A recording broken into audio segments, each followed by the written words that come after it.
तो लीजिए प्यारे बच्चों, आ गया है आपका अर्धवार्षिक परीक्षा सत्र 2025-26 के लिए कक्षा 8 का हिंदी विषय का पूरा पेपर और इसका पूरा सॉल्यूशन।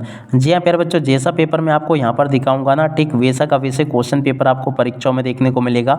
एक भी क्वेश्चन का आंसर प्यारे बच्चों यहाँ से आपका मिस नहीं होगा।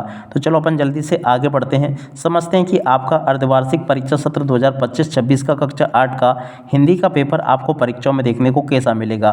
टोटली प्यारे बच्चों आपके पेपर के लिए आपको 2.5 घंटे का समय मिलेगा। पूर्णांक आपका 60 अंकों का होगा और जैसा पेपर प्यारे बच्चों मैं यहाँ पर आपको दिखाऊंगा ना, ठीक वैसा का वैसे क्वेश्चन पेपर प्यारे बच्चों आपको परीक्षाओं में देखने को मिलेगा। एक भी क्वेश्चन का आंसर यहाँ से आपका मिस नहीं होगा। तो चलो अपन जल्दी से आगे बढ़ते हैं, समझते हैं आपके पूरे पेपर को और इस पेपर के पूरे सॉल्यूशन को। तो देखिएगा प्यारे बच्चों, इस प्रकार से क्वेश्चन आपके पेपर में परीक्षाओं में आपको देखने को मिलेंगे। आप लोग इनको अच्छे से पढ़ के जाना। वरदे कविता में कवि किस देवी की वंदना कर रहा है? तो देखो बच्चों, वरदे कविता में कवि जो ना सरस्वती की वंदना कर रहा है। और अब अगला क्वेश्चन प्यारे बच्चों पढ़ते हैं, अपराजिता पाठ किस साहित्य विधा के अंतर्गत आता है? तो देखो बच्चों, ये जो ना संस्मरण के अंतर्गत आता है। क्या राइट आंसर होगा इसका? संस्मरण। ठीक है। और अब अगला क्वेश्चन प्यारे बच्चों पढ़ते हैं, गणितज्ञ ज्योतिषी आर्यभट्ट पाठ के अनुसार आर्यभट्ट ने किसकी खोज की थी? तो देखो बच्चों, इसका राइट आंसर आपका आ जाएगा शून्य की खोज आर्यभट्ट के द्वारा की गई थी। और अब अगला क्वेश्चन प्यारे बच्चों पढ़ते हैं, संज्ञा के स्थान पर प्रयोग होने वाले शब्द कहलाते हैं? तो देखो बच्चों, उसको सर्वनाम कहा जाता है। ठीक है ना, इसका राइट आंसर क्या होगा प्यारे बच्चों? सर्वनाम। और अब अगला क्वेश्चन, समास का वे भेद जिसमें पहला पद संख्यावाचक होता है, कौन सा होगा प्यारे बच्चों? द्विगु समास। इसका राइट आंसर आ जाएगा।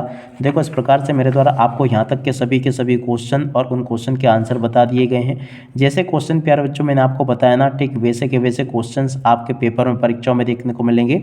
एक भी क्वेश्चन का आंसर यहाँ से आपका मिस नहीं होगा। अब इसके बाद में देखो प्यारे बच्चों, यहाँ से आप लोग इन प्रश्नों को देख कर जाना। तानसेन की संगीत साधना का मुख्य केंद्र क्या था?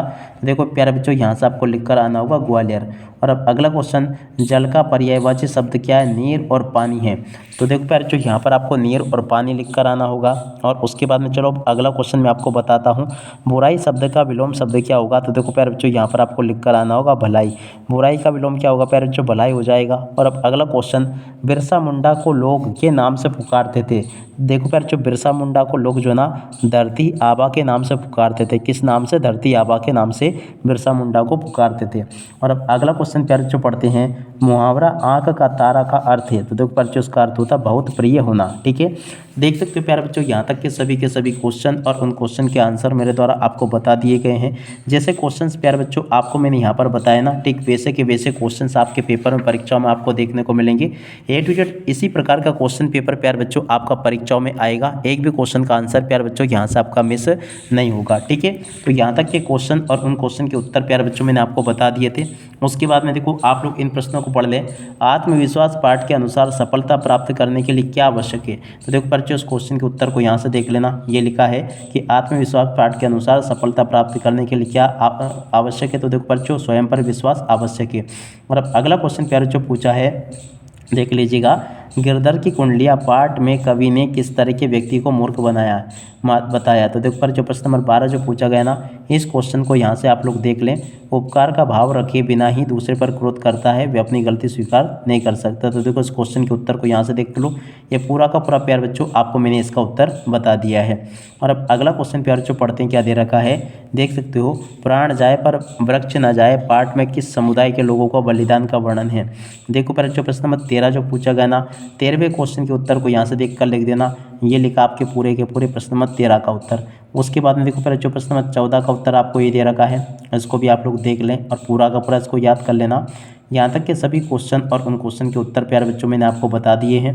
एक भी क्वेश्चन का उत्तर प्यारे बच्चों यहाँ से आपका मिस नहीं होगा।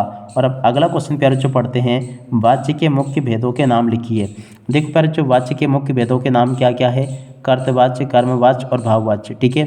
और अब अगला क्वेश्चन प्यारे बच्चों पढ़ते हैं अपन, मैंने ये पुस्तक पढ़ी, इस वाक्य को वर्तमान काल के किसी एक अन्य भेद में बदलिए। देखो प्यारे बच्चों, प्रश्न नंबर 16 जो पूछा गया ना, इस क्वेश्चन के उत्तर को यहाँ से देखकर लिख देना। यहाँ तक के सभी क्वेश्चन और उन क्वेश्चन के उत्तर प्यारे बच्चों मेरे द्वारा आपको बता दिए गए हैं। अब इसके बाद में चलो अपन आगे बढ़ते हैं, आगे के क्वेश्चन और उन क्वेश्चन के उत्तर मैं आपको बता देता हूँ। देखो प्यारे बच्चों, आगे आपके पेपर में परीक्षा में क्वेश्चन ऐसे पूछे जाएंगे, अपराजिता पाठ की डॉक्टर चंद्रा के जीवन से हमें कौन सी सबसे बड़ी प्रेरणा मिलती है, स्पष्ट कीजिए। देखो प्यारे बच्चों, इस क्वेश्चन के उत्तर को यहाँ से देख कर लिख देना। प्रश्न नंबर 17 का उत्तर प्यारे बच्चों आपको पूरा का पूरा ये दे रखा है, ठीक है ना। तो यहाँ से आप लोग प्रश्न नंबर 17 के उत्तर को देख कर लिख देना। ये पूरा का पूरा प्यारे बच्चों मैंने आपको प्रश्न नंबर 17 का उत्तर बता दिया है। 17 के बाद में चलो अपन आगे बढ़ते हैं, अगला क्वेश्चन पढ़ते हैं। रहीम के दोहे के आधार पर सज्जन और दुर्जन व्यक्तियों के धन संचय के उद्देश्य में क्या अंतर होता है? प्रश्न नंबर 18। देखो प्यारे बच्चों, यहाँ से आप लोग इस क्वेश्चन के उत्तर को भी पढ़ लें। यहाँ पर मैंने आपको ये प्रश्न नंबर 18 का उत्तर बता दिया, देख सकते हो। रहीम के दोहे के अनुसार आधार पर सज्जन और दुर्जन व्यक्तियों में धन संचय के उद्देश्य में क्या अंतर होता है? तो देखो, रहीम के अनुसार सज्जन व्यक्ति धन का संचय परोपकार दूसरों की भलाई के लिए करते हैं, जैसे पेड़ फल देते हैं या नदी पानी देती है। इसके विपरीत दुर्जन व्यक्ति धन का संचय केवल स्वार्थ या अपने लिए करता है, ठीक है। यहाँ तक के क्वेश्चन के उत्तर प्यारे बच्चों मैंने आपको बता दिए। और अब अगला क्वेश्चन पढ़ते हैं। मुहावरे और लोकोक्ति में कोई दो अंतर आपको बताने हैं। देखो बच्चों, मुहावरे और लोकोक्ति में दो अंतर यहाँ से देख लेना। ये लिखा मुहावरे और लोकोक्ति में दो अंतर, ठीक है। और उसके बाद में चलो अपन अगला क्वेश्चन पढ़ते हैं, क्या दे रखा है। देखिएगा यहाँ पर प्रश्न नंबर 20 पूछा है। निम्नलिखित मुहावरों का अर्थ बताते हुए वाक्य में प्रयोग कीजिए। 9 2 11 होना और ईद का चांद होना। देखो बच्चों, यहाँ से आप लोग इन क्वेश्चन के उत्तर को देख लेना। यहाँ से आपको 9 2 11 होना, इसका उत्तर ये लिखा। ईद का चांद होना, इसका उत्तर ये दे रखा है, ठीक है। और उसके बाद में चलो अपन आगे बढ़ते हैं, अगला क्वेश्चन। मध्य प्रदेश की संगीत विरासत पाठ के अनुसार संगीत सम्राट तानसेन के बारे में संक्षेप में आपको लिखना होगा, ठीक है प्यारे बच्चों। तो देखो, इस क्वेश्चन के उत्तर को यहाँ से आप लोग देख लें। और पूरा का पूरा प्यारे बच्चों आपको मैंने इस क्वेश्चन का उत्तर ये बता दिया। तो ऐसे आपको पूरा का पूरा क्वेश्चन और इस क्वेश्चन के उत्तर को याद करके आना है। और उसके बाद में देखो बच्चों, प्रश्न नंबर 22 का उत्तर पूरा का पूरा मैंने आपको ये बता दिया। तो ऐसे आपको प्रश्न नंबर 22 का पूरा उत्तर कंप्लीट कर लेना होगा। और उसके बाद में चलो अपन आगे बढ़ते हैं, आगे क्वेश्चन पढ़ते हैं। देखो बच्चों, आगे आपके पेपर में क्वेश्चन देखने को मिलेंगे। वसीयतनामे का रहस्य नामक कहानी से हमें क्या सीख मिलती है? तो देखो, प्रश्न नंबर 23 आपके पेपर में परीक्षा में इस प्रकार से पूछा जाएगा।